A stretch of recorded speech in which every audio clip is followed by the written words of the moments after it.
नमस्कार साथियों, आप सभी का स्वागत है हमारे YouTube channel D N Jha official में।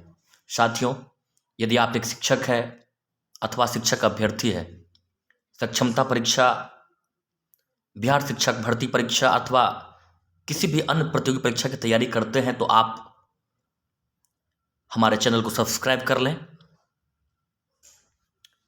आज हम अपने इस वीडियो लेक्चर में वर्ग 7 के SCERT के सभी महत्वपूर्ण वस्तुनिष्ठ प्रश्न को आपके बीच रखेंगे। साथ ही कुछ महत्वपूर्ण बिंदु जिसकी चर्चा करना जरूरी है उसको भी आपके बीच रखेंगे। यदि आप वर्ग 7 के SCERT भूगोल के सभी वीडियो को डिटेल में देखना चाहते हैं तो आप हमारे चैनल पर जाकर इन सभी वीडियो को देख सकते हैं। सभी को विस्तृत रूप से बताया गया है, सभी तथ्यों की चर्चा की गई है। लेकिन आज के इस क्लास में हम सिर्फ वस्तुनिष्ठ प्रश्न को ही देखेंगे क्योंकि समय कम है। जो शिक्षक हैं वो अपनी ड्यूटी के अतिरिक्त सक्षमता परीक्षा की तैयारी करते हैं, तो इसलिए बहुत कम समय में आपके बीच चीज़ों को रख रहे हैं, वस्तुनिष्ठ प्रश्न को रख रहे हैं। तो साथियों, ये हमारे पृथ्वी की संरचना को समझाया गया है। सबसे ऊपरी परत क्रस्ट है जिसको भूपटल भी कहा जाता है, भूपर्पटी भी कहा जाता है, और इसका सामान्य नाम सियाल है। सियाल इसका जो नाम है वो SI सिलिका को इंडिकेट करता है और AL एल्यूमिनियम को।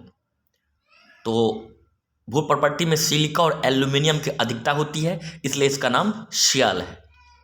फिर जो बीच वाली परत है वो सीमा है जिसको मेंटल कहा जाता है, और सीमा में सिलिकॉन, सिलिका और मैग्नीशियम, इन दोनों तत्वों की अधिकता होती है।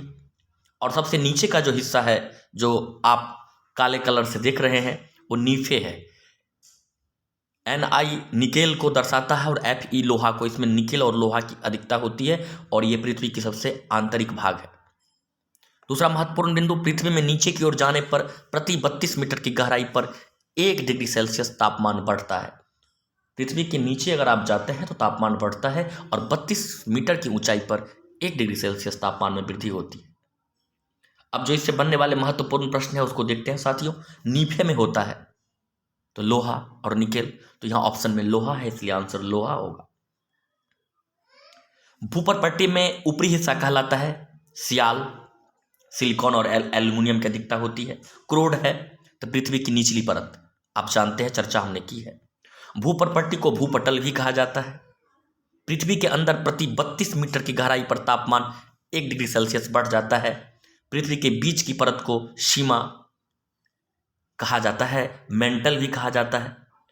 तो इसमें सिलिकॉन और मैग्नीशियम की अधिकता होती है। अब ये मिलान करने वाले हैं। भूपर्पटी तो खनिज पदार्थ होती है, उसमें सीमा सिलिका और मैग्नीशियम है। सियाल सिलिकॉन और एल्यूमिनियम है। नीफे में पदार्थों की गाढ़ी अवस्था होता है। पिघली अवस्था में निकेल और लोहा पाया जाता है जो पृथ्वी की आंतरिक भाग में होता है, सबसे अंदर वाले भाग में। अगले प्रश्न की तरफ बढ़ते हैं साथियों। इनमें रूपांतरित चट्टान कौन है? ये दूसरे अध्याय का है। तो रूपांतरित चट्टान संगमरमर, संगमरमर रूपांतरित चट्टान का उदाहरण है। बेसाल्ट किस प्रकार की चट्टान है? तो आग्नेय चट्टान। चट्टानों के रूपांतरण में किसका योगदान होता है? तापमान का, दबाव का, रासायनिक द्रव्य का, उपर्युक्त सभी का। निश्चित रूप से इसका आंसर डी होगा, घ होगा, उपर्युक्त सभी। खाली जगहों को भरते हैं। जो चट्टान ज्वालामुखी से निकले लावा के ठंडा होने से बनती है आग्नेय चट्टान कहलाती है। जिन चट्टानों में परत पाई जाती है उन्हें अवसादी चट्टान कहते हैं। और ज्वालामुखी से निकला गर्म पदार्थ लावा कहलाता है। अत्यधिक ताप एवं दाब के कारण चट्टानों के लक्षण बदल जाते हैं। तो आपने अगर चट्टान का अध्ययन किया होगा, आप उस अध्याय को देखेंगे, विस्तृत बताया गया। ये चट्टानों का चक्र चलता रहता है जिसको रॉक साइकिल कहा जाता है। ये चट्टानें आग्नेय चट्टान से फिर अवसादी चट्टान बनते हैं, फिर उसी से रूपांतरित चट्टान या कायांतरित चट्टान बनते हैं। ये चट्टान और फिर रूपांतरित चट्टान से फिर लावा के रूप में फिर आग्नेय चट्टान का निर्माण। इस तरह से ये चट्टानों का चक्र चलता रहता है जिसे आप विस्तृत रूप से उसमें देख सकते हैं। अब मिलान करना है साथियों। सेंधा नमक अवसादी चट्टान है, ग्रेनाइट आग्नेय चट्टान है और संगमरमर रूपांतरित चट्टान है। अब अगले अध्याय के अभ्यास प्रश्न को देखते हैं। सही विकल्प को चुनना है। छोटा नागपुर क्या है? एक पठार है। भू सतह पर भूकंप के केंद्र के ऊपर स्थित स्थान क्या कहलाता है? अधिकेंद्र। अर्थात पृथ्वी के नीचे जिस स्थान पर भूकंप का उद्गम होता है वो केंद्र है, और उस स्थान के ऊपर वाले हिस्से जो पृथ्वी के सतह पर पाया जाता है उसे अधिकेंद्र कहते हैं। भारत को कितने भूकंप तीव्रता के क्षेत्रों में बांटा गया है? तो 4 भूकंप तीव्रता वाले क्षेत्रों में भारत को बांटा गया है। सतपुरा पर्वत उदाहरण है भ्रंशोत्स पर्वत का, अर्थात जो एक जगह धंस गया है और दूसरा जगह जो उठ जाता है, ऐसे पर्वत को भ्रंशोत्स पर्वत कहते हैं, और सतपुरा का पर्वत इसी भ्रंशोत्स पर्वत का उदाहरण है। हिमालय वलित पर्वत है। फ्यूजियामा संचयन पर्वत है। अरावली अवशिष्ट पर्वत है। दक्कन लावा निर्मित पठार है। अगले अध्याय की तरफ बढ़ते हैं साथियों। इससे पहले कुछ महत्वपूर्ण तथ्य है। नाइट्रोजन वायुमंडल में गैसों का किस प्रकार वितरण है, इसको बताया गया है। नाइट्रोजन सबसे अधिक 78.03%, ऑक्सीजन 20.99% अर्थात लगभग 21%, argon 0.94%, carbon dioxide 0.03%, hydrogen helium और ओजोन 0.01%। कुल मिलाकर आप देख सकते हैं यहाँ 100% दर्शाया गया है। तो यहाँ से प्रश्न पूछे जाते हैं, आप इसे भी याद रखेंगे। वायुमंडल में गैसों का जो वितरण है साथियों, अब ये भी बहुत महत्वपूर्ण है कि वायुमंडल जो है, जो हमारे अर्थ के सतह के ऊपर जो हवाओं का लेयर बना हुआ है उसी को हम वायुमंडल कहते हैं, और उस वायुमंडल को 5 परतों में बांटा गया है, अलग अलग नाम दिया गया है।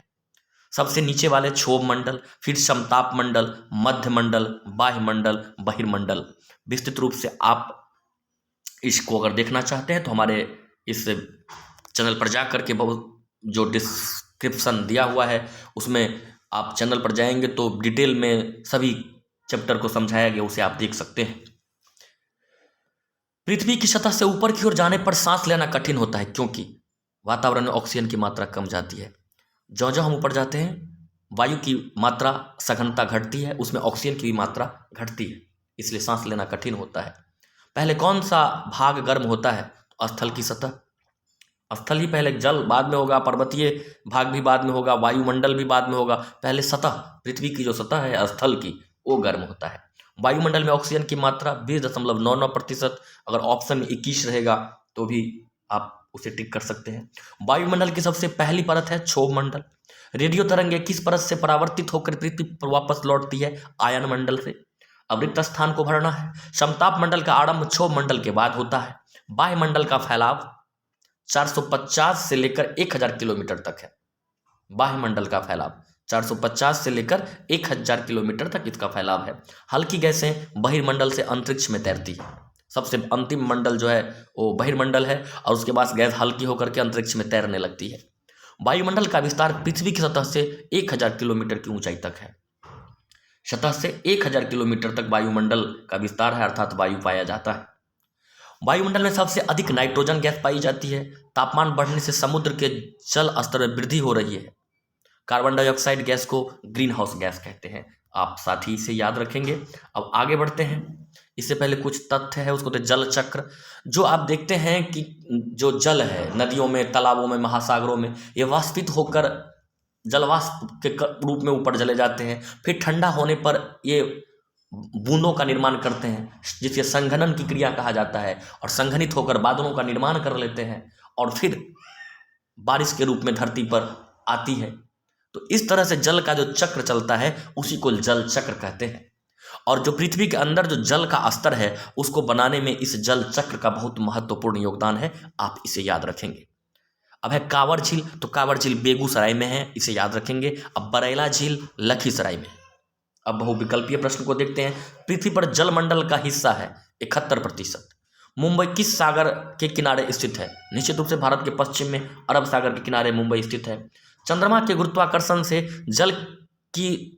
जल ऊंचाई की ओर बढ़ता है, यह स्थिति क्या कहलाती है? ज्वार। चंद्रमा के गुरुत्वाकर्षण के कारण जल ऊंचाई की ओर बढ़ता है और यह स्थिति ज्वार कहलाती है। आगे बढ़ते हैं साथियों। Water harvesting.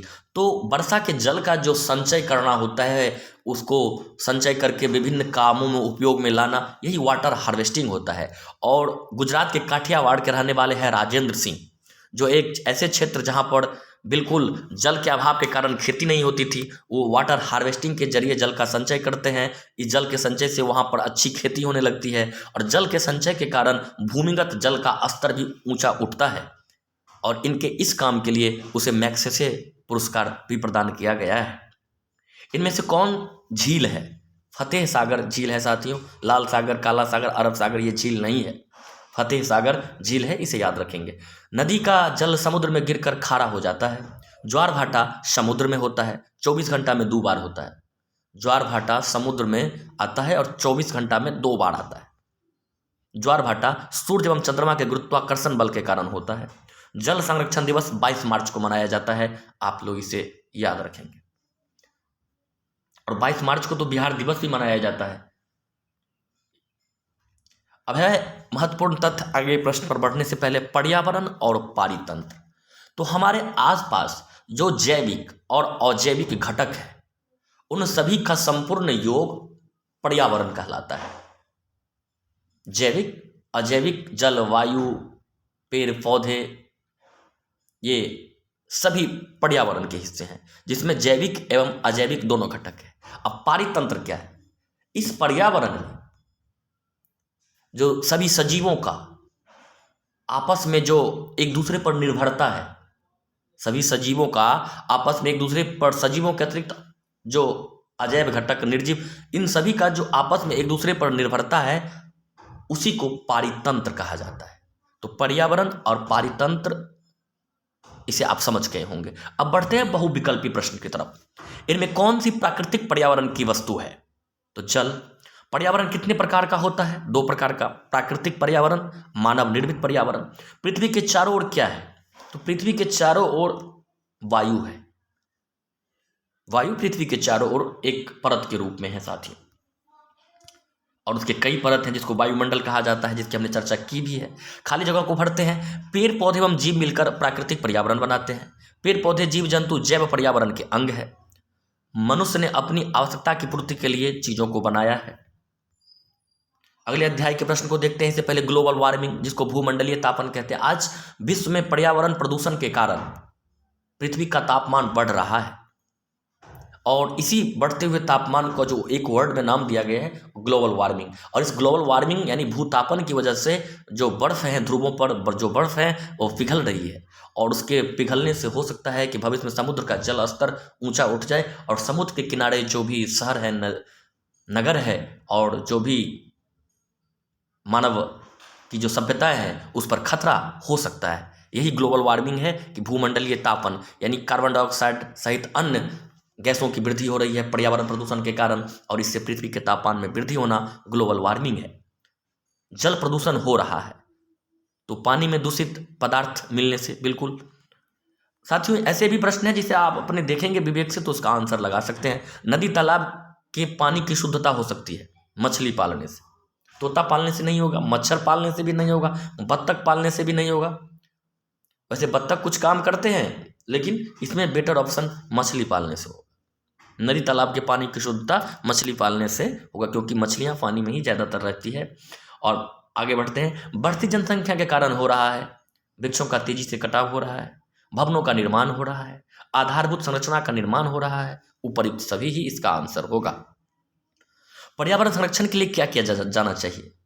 तो खूब पेड़ पौधे लगाना चाहिए, गंदे जल की उचित निकासी का प्रबंध करना चाहिए, गाड़ियों का कम उपयोग करना चाहिए जो कि लोग करते तो नहीं हैं। बहुत सारी ऐसी बातें हैं जो हम लोग पढ़ तो लेते हैं लेकिन ऐसा करते नहीं हैं, लेकिन बहुत ज़रूरी है ये सब करना।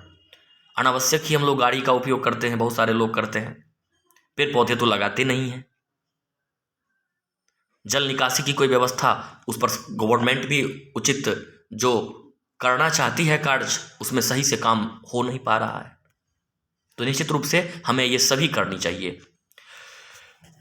अब खाली जगह को भरते हैं। कार्बन डाइऑक्साइड गैस वायु प्रदूषण पैदा करता है, बिल्कुल। ध्वनि की तीव्रता को डेसिबल में मापा जाता है। 80 डेसिबल मानव की जो क्षमता है सुनने की वो 80 डेसिबल की है, और यहाँ डेसिबल जो है वो ध्वनि की तीव्रता को मापते हैं डेसिबल में, जैसे हम कपड़ों को मापते हैं मीटर में, इसलिए ध्वनि की तीव्रता को वैसे ही डेसिबल में मापा जाता है। सोंस, जिसको डॉल्फिन कहा जाता है, को संरक्षित राष्ट्रीय जलीय जीव घोषित किया गया है। संरक्षित राष्ट्रीय जलीय जीव किसको घोषित किया गया है? सोंस को, डॉल्फिन को। आगे बढ़ते हैं साथियों। लद्दाख की जलवायु शुष्क है क्योंकि लद्दाख का हिमालय के वृष्टि छाया क्षेत्र में होना। स्वाभाविक है, बारिश कम होती है, हिमालय के वृष्टि छाया क्षेत्र में पड़ता है, जलवायु शुष्क है। लद्दाख में पाया जाने वाला महत्वपूर्ण जानवर याक कश्मीर से लद्दाख होते हुए तिब्बत को जोड़ता है। कश्मीर से लद्दाख होते हुए तिब्बत, यानी कश्मीर और तिब्बत को जोड़ता है, बीच में लद्दाख भी होता है। कौन जोड़ता है? काराकोरम दर्रा। लद्दाख में बहने वाली नदियां हैं सिंधु और श्योक। आगे बढ़ते हैं साथियों। खापा चान का अर्थ क्या होता है? हिमभूमि। लद्दाख को वहां की देसी भाषा में खापा चान कहा जाता है। लद्दाख क्षेत्र की समान ऊंचाई 3600 मीटर है। अच्छे किस्म का जीरा द्रास घाटी में होता है। काराकोरम दर्रा कश्मीर को तिब्बत से जोड़ता है। अभी मैंने चर्चा की। बड़े मठों को वहां पर जो बौद्ध मठ है गोम्पा कहा जाता है। अब मिलान करना है। अगले विकल्पीय प्रश्न है, अगले चैप्टर का है। थार का रेगिस्तान फैला है गुजरात और राजस्थान में। साफा कहते हैं सिर पर बांधने वाली पगड़ी को। थार प्रदेश में पाए जाने वाले खनिज संगमरमर, जिप्सम। नखलिस्तान का अर्थ है रेगिस्तान में हरियाली व जल वाला क्षेत्र। रेगिस्तान में जहां पर हरियाली और जल दोनों क्षेत्र पाया जाता है उसको नखलिस्तान कहा जाता है। आप याद रखेंगे। भारत के पश्चिमी भाग में थार का रेगिस्तान है। रेगिस्तान का जहाज ऊंट कहलाता है। राजस्थान नहर सतलज नदी पर बनाया गया है। थार रेगिस्तान का मुख्य शहर बीकानेर, जैसलमेर, बाड़मेर, जोधपुर इत्यादि है। तो साथियों, कैसा लग रहा है ये वीडियो? आप निश्चित रूप से अंत तक बने रहें क्योंकि बहुत ही कम समय में आपको बहुत ही महत्वपूर्ण प्रश्न आपको मिलने वाला है और एक बार देखने से निश्चित रूप से आप इसे आसानी से आत्मसात कर पाएंगे और जब एग्जाम में वो आपके बीच आएंगे तो निश्चित रूप से आप इसका सही उत्तर भी दे पाएंगे। बिहार के पूरब में है पश्चिम बंगाल। मधुबनी पेंटिंग जुड़ी हुई है मिथिला क्षेत्र से। मिथिला क्षेत्र में मधुबनी पेंटिंग जुड़ी हुई है, उसमें प्राकृतिक रंगों का उपयोग किया जाता है। जमालपुर में अवस्थित है रेलवे कार्यशाला। अब यहाँ मिलान करना है। चूना पत्थर कैमूर में पाया जाता है। रेलवे वैगन प्लांट ये आपका मोकामा में है। जर्दालू आम भागलपुर का प्रसिद्ध है और तेल शोधक कारखाना, खाद का कारखाना बरौनी में पाया जाता है। आगे बढ़ते हैं। केरल की जलवायु है साथियों, हमने अगले एक जो वीडियो डिस्क्रिप्शन वाला बनाया था प्रत्येक चैप्टर का अलग अलग, उसमें हमने समशीतोष्ण भूलवश कर दिया था, आप ठीक कर लेंगे। केरल की जलवायु उष्णार्द्र है। उष्ण और आर्द्र है, अर्थात उष्णार्द्र है। केरल में नहीं उपजाया जाता है जूट। साइलेंट वैली स्थित है पश्चिमी घाट में। सबरीमाला स्थान क्या है? तीर्थ स्थान है सबरीमाला। मलखंभ केरल का एक खेल है। पश्चिमी घाट केरल में स्थित नीलगिरी की पहाड़ियां उसी से पश्चिमी घाट से ही जुड़ा हुआ है, उसी का हिस्सा है नीलगिरी की पहाड़ियां। केराली मसाज एक प्रकार की चिकित्सा पद्धति है केरल में। उत्पम एक प्रकार का खाद्य पदार्थ है। मलयालम वहाँ की भाषा है, अर्थात एक प्रकार की भाषा है, केरल की भाषा है मलयालम। वर्ष भर एक ही दिशा में बहने वाली पवन अस्थायी पवन। जलवाष्प का जल रूप में बदलने की प्रक्रिया संघनन, मैंने बताया था। कैटरीना यहाँ पर एक चक्रवात है, वैसे एक अभिनेत्री भी है, आप सभी जानते हैं। चक्रवात के केंद्र में कम दबाव होता है। लू एक गर्म हवा है। ऊंचाई के कारण हवाएं ठंडी होकर संघनन करती है। अब विषुवत रेखीय क्षेत्रों में संवाहनिक वर्षा होती है।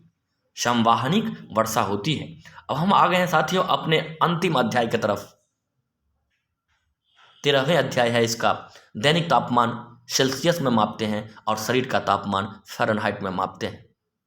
दोनों का अलग अलग होता है। आप देखते होंगे कि हमारे शरीर का सामान्य तापमान 97-98 डिग्री फ़ारेनहाइट होता है, जबकि सेल्सियस में 37 डिग्री सेल्सियस के आसपास होता है। तो ये दोनों अंतर होता है और उसको कैसे निकाला जाता है? C/5। C/ एक फार्मूला होता है, C/5 = F-32/9। इसमें आप अगर सेल्सियस मालूम हो तो फ़ारेनहाइट निकाल सकते हैं, फ़ारेनहाइट मालूम हो तो सेल्सियस निकाल सकते हैं। C/5 C/5 बराबर F-32/9। इस फॉर्मूला में अगर C और F में अगर आप एक को भी जानते हैं तो दूसरा को निकाल सकते हैं। और एक तापमान होता है -40 डिग्री सेल्सियस, जो सेल्सियस और फ़ारेनहाइट, डिग्री सेल्सियस में और डिग्री फ़ारेनहाइट दोनों में एक ही वैल्यू होता है -40 डिग्री सेल्सियस का। आप अगर C को -40 रखेंगे तो देखेंगे F की वैल्यू भी आपको -40 ही आएगा। तो एक बार फिर से इसको आप जान लें, C/5 = F-32/9। C/5 बराबर F घटे 32/9। इस फॉर्मूला में C या F में से एक का मान अगर आप रखेंगे तो दूसरे का मान आपको प्राप्त हो जाएगा। और उसके बाद केल्विन होता है, तो सेल्सियस आपको जितना मिल गया उसमें 273 273 अगर ऐड कर देते हैं तो आपको केल्विन में भी टेम्परेचर के वैल्यू को निकाल सकते हैं। अब आगे बढ़ते हैं साथियों, यहाँ मिलाना है रेन गेज में वर्षा की मात्रा को मापते हैं। वर्षा मापक यंत्र होता है, विंड वेन होता है, वायु दिक्सूचक पवन की दिशा को बताता है, और थर्मामीटर होता है, तापमान को बताता है। तो इस तरह से साथियों हमारा ये प्रयास आपको कैसा लगा आप निश्चित रूप से कमेंट करके बताएंगे, और आप इसे शेयर करें, लाइक करें, और हमारे चैनल पर नए हैं तो निश्चित रूप से सब्सक्राइब भी करें। यह बहुत कम समय में मेरी कोशिश होती है कि मैं आपको ऑथेंटिक जानकारी प्रदान करूं, और मैं जो जानकारी आपको प्रदान कर रहा हूं इस पर आप निश्चित रूप से विश्वास करेंगे, क्योंकि मैं अध्ययन करने के बाद ही, मैं स्वयं वर्षों से संघर्ष करता रहा हूं, कई बार बीटेट सीटेट, फिर जो अच्छे निजी विद्यालयों में अध्यापन का कार्य किया हूँ, फिर नियोजित शिक्षक, और नियोजित शिक्षक के बाद नियमित शिक्षक के रूप में भी BPSC Tier 1 में सिलेक्ट हुआ हूँ।